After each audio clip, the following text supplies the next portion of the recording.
ایک صحابی ہے، یا رسول اللہ تنگی ہے رزق کی، کوئی وظیفہ بتائیں۔ کتنے لمبے لمبے وظیفے لوگ پڑھ رہے ہیں کہ کاروبار کھل جائے اور روزی بڑھ جائے، کتنے لمبے چوڑے، کتنے کتابوں میں ایڈے ایڈے بڑے وظیفے لکھے پہ، پڑھوں جی مندہ بڈھا ہو جائے۔ میں قربان جاؤں یا رسول اللہ آپ کی شفقتوں پر، آپ کی رحمتوں پر، سنو یہ کرو، میری بات نہیں ہے، میرے نبی کی بات ہے۔ تجربے کی وجہ سے کرو گے تو کچھ نہیں ملے گا، یقین سے کرو گے تو دروازے کھلتے دیکھو۔ کہ یا رسول اللہ ارید ان یوسع علی رزقی، میں چاہتا ہوں میری روزی کھل جائے۔ تو آپ نے کہا ادم علی الطہارہ یوسع علیک رزقک، تو باوضو رہا کر تیرا رزق کھل جائے۔ کوئی زور لگتا ہے وضو؟ تمہارے ہاں تو سردی ہوتی ہی کوئی نہیں کہ بھئی ٹھنڈا پانی ہے کیسے وضو، یہ تو ہمارے لیے مسئلہ ہے کہ بھئی ٹھنڈا پانی ہے کیسے وضو کرو۔ وہ ہمارے گاؤں کا مراسی مجھے مل گیا، میں نے کہا چل نماز پڑھے گی، نہیں جی میاں جی سردی بڑی، نہ لے جاؤں سردی بڑی، مراسیوں کو سردی زیادہ لگتی ہے۔ میں نے کہا نہیں آج تک نماز پڑھا کے چھڑنا ہے۔ میں اس کو لے کے جب وہ ٹوٹی پہ بیٹھا نا، جو ہی ہاتھ پہ پانی، اوہ حالے ہو ٹھنڈا پانی، اوہ حالے ہو ٹھنڈا پانی۔ تمہارے لیے تو یہ مسئلہ بھی نہیں کہ ٹھنڈا پانی۔ میرے نبی کی یہ سارا مجمع لے لو، یہ اوپر مستورات لے لیں، ادم علی الطہارہ یوسع علیک رزقک، میرے نبی نے فرمایا باوضو رہنا شروع کر دے، اللہ تیرا رزق کھول دے گا۔ ابھی اللہ رسول کی آپس کی بات ہے تو میری بات ہوتی تو دیوار پہ مار دو، تجربہ کرو۔ نبی کی بات کو تجربہ کر کے نہیں کرتے، یقین کے ساتھ کرتے ہیں۔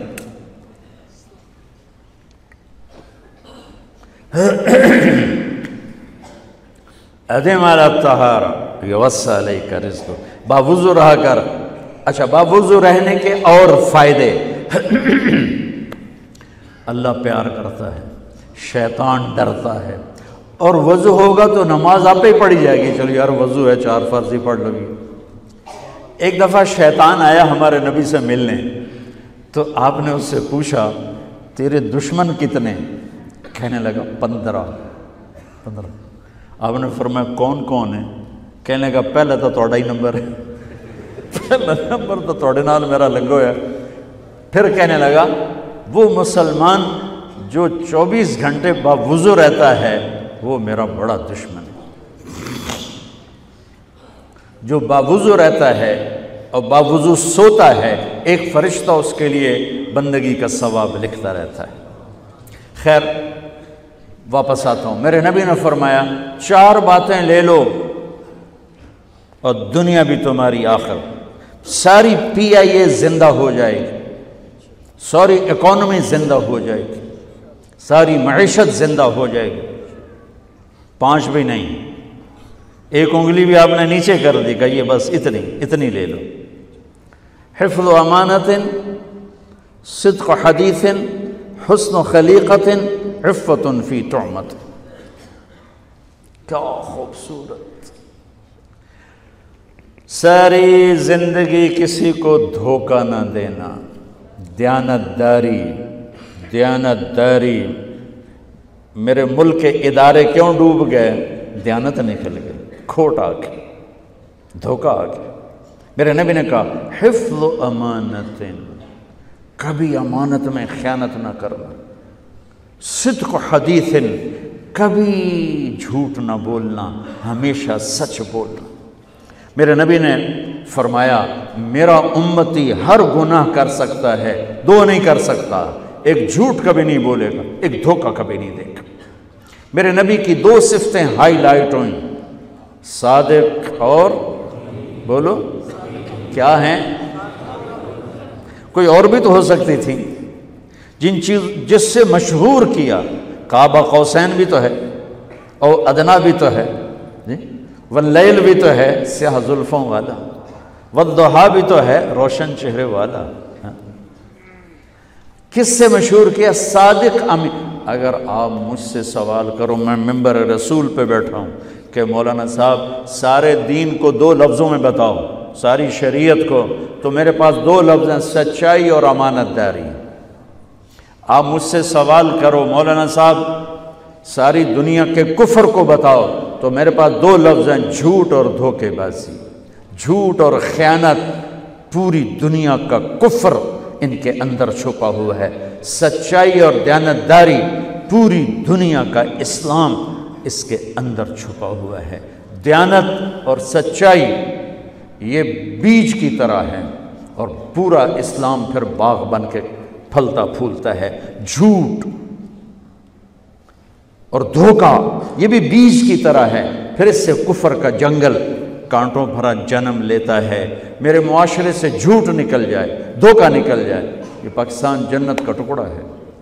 اور یہ حکومت کے بس کا نہیں ہے کہ وہ سب کو سچ بلوائے، یہ مجھے کرنا ہے، یہ مجھے کرنا ہے، میں نے اور آپ نے اس کو شروع کرنا ہے۔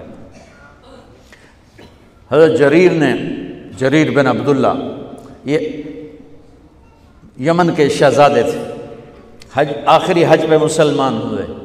اپنے نوکر سے فرمایا گھوڑا خرید کے لا، میں پیسے یہاں پیمنٹ کروں گا۔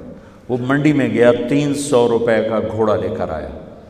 جب انہوں نے گھوڑوں کو دیکھا تو وہ قیمتی تھا، مالک کو پتہ نہیں تھا، اور یہ گھوڑوں کی نسل کے پہچاننے والے اس سے کہنے لگے تیرے گھوڑے کے 400 کر دوں؟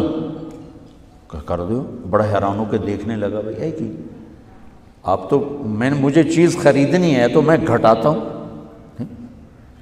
اور اجمل نے بیچنی ہے تو یہ اس کی قیمت بڑھاتا ہے، اور یہاں خریدار کہہ رہا ہے 400 کر دوں؟ وہ کہنے لگے کر دو۔ کہ 500 کر دوں؟ کہنے لگا کر دو۔ کہ 600 کر دوں؟ وہ تھوڑا تھوڑا گھبرانے لگا، بھائی یہ چکر کی ہے۔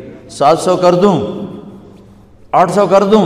وہ کہنے لگا حضور تسی لینا تو لو، پر میرا مذاق تھا نا، تسی اڑاؤ، کدی لین والے بھی پیسے بتائے، تسی میں نے 300 دے میں جاواں۔ کہنے کہ اس کو 800 دے دو اور گھوڑا باندھ دو۔ وہ حیران، خوشی سے چھلانگے مارتا ہوا گیا۔ تو جب وہ چلا گیا تو نوکر نے پوچھا میں جب 300 میں سودا کر کے آیا تھا تو 500 کس خوشی میں بڑھائے؟ فرمایا میرے بھائی اس کے گھوڑے کی قیمت 800 تھی، 300 نہیں تھی، اور میں نے نبی کے ہاتھوں میں ہاتھ دے کے یہ وعدہ کیا تھا زندگی بھر کسی کو دھوکہ نہیں دوں گا، سب کی خیر خواہی چاہوں گا۔ تو بھائیو میرے اداروں میں کس ٹیلنٹ کی کمی نہیں، صلاحیتوں کی کمی نہیں، دیانت کی کمی ہے،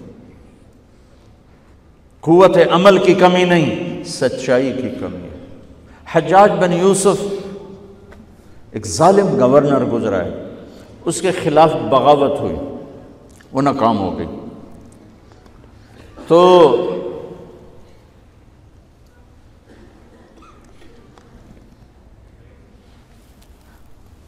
کوفہ میں ایک بزرگ رہتے تھے، ان کے بیٹے اس بغاوت میں شریک تھے۔ وہ چھپتے چھپاتے کئی سال کے بعد واپس آ گئے۔ ابن خراش ان کا نام تھا۔ ان کی سچائی مشہور تھی کہ ابن خراش جھوٹ نہیں بولتا۔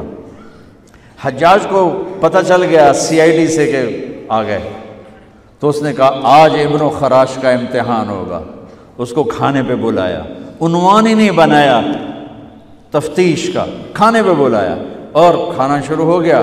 باتوں باتوں میں کہتا ہے ابن خراش آپ کے بیٹے ہمارے خلاف لڑ کے بھاگ گئے تھے، کوئی پتہ ہے؟ تو ابن خراش ہنس پڑے، کہنے لگے حجاج زندگی موت تو اللہ کے ہاتھ میں ہے، گھر آئے بیٹھے۔ تو اس نے کہا تیری سچائی کو سلام کرتا ہوں، اگر تو جھوٹ بولتا یہیں تیرا سر اتارتا، پھر تیرے بیٹوں کا جاؤ سلام ہے تیری سچائی کو، تیرے بیٹے تجھے مبارک ہوں، مسلمان جھوٹ نہیں بولتا۔ میرے نبی سے پوچھا گیا یا رسول اللہ کیا مسلمان بزدل ہو سکتا؟ کہا کیا مسلمان بخیل ہو سکتا؟ آپ نے کہا۔ پھر پوچھا گیا جھوٹ بول سکتا؟ کہا نہیں، جھوٹ نہیں بول سکتا۔ تو دو باتیں حدیث پاک کی، صدق و حدیث، حفظ و امانت، یہ دو باتیں زندہ ہو جائیں تمہارے سارے ادارے زندہ ہو جائیں، ہم نقصان سے نکل کر نفع میں آ جائیں گے، نفع میں آ کر اوروں کو دینے والے بن جائیں گے۔ اس ملک میں اتنے خزانے اللہ نے چھپائے ہیں، اور اس ملک میں اتنے اللہ نے استعداد والے لوگ پیدا فرمائے ہیں، صرف 2 چیزوں سے ہم مار کھا رہے ہیں، ہمارے جو ادارے ڈوب رہے ہیں، وہ گلگت سے لے کر گوادر تک، اس میں وسائل کی کمی نہیں، سچائی کی کمی ہے، دیانتداری کی کمی ہے، اور یہ ریلیٹڈ ہے رب ہونے کے ساتھ کہ ہم نے اللہ کے رب ہونے میں شک کیا تو ہم غلط راہوں پہ چل پڑے۔ رب تو اللہ ہے، دینے والا تو اللہ